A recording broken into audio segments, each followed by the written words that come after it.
Hi guys, இன்றைக்கி new year ஸ்பெஷலாக வீட்டில் வெள்ளைச்சோளத்தில் ரைஸ் வச்சுருந்தோம். நைட்டே சோளமும் ஊற வச்சுட்டு மார்னிங் எடுத்து நல்லா காய வச்சு மிக்சியில் கொரப்பாக ஒரு ஃபைன் பவுடரை அரைச்சிக்கிட்டோங்க.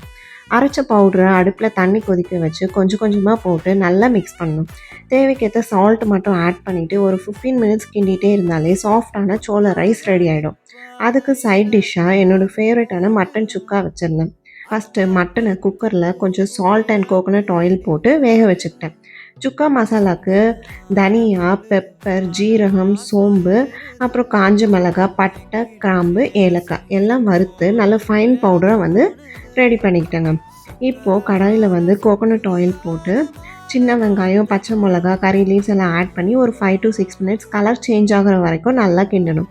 அப்புறமா ஜிஞ்சர் கார்லிக் பேஸ்ட் போட்டு ஒரு 2 மினிட்ஸ் லோ ஃப்ளேம்லேயே வச்சு கிண்டிட்டு பாயில் பண்ண மட்டனை ஆட் பண்ணி நல்லா மிக்ஸ் பண்ணணுங்க.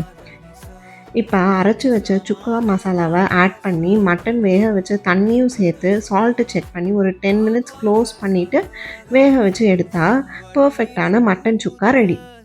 இது தாங்க எங்கள் நியூ இயர் ஸ்பெஷல் லஞ்ச். வெள்ளைச்சோள ரைஸ், மார்னிங் இட்லிக்கு வச்ச சிக்கன் குழம்பு, மட்டன் சுக்கா அண்ட் லாஸ்ட்டாக எங்கள் அத்தை வச்ச சிக்கன் பிரியாணி வித் எக். சிம்பிளாக இருந்தாலும் ஃபேமிலியோடு சாப்பிட்றது தாங்க ரியல் செலிப்ரேஷனே. Happy new year.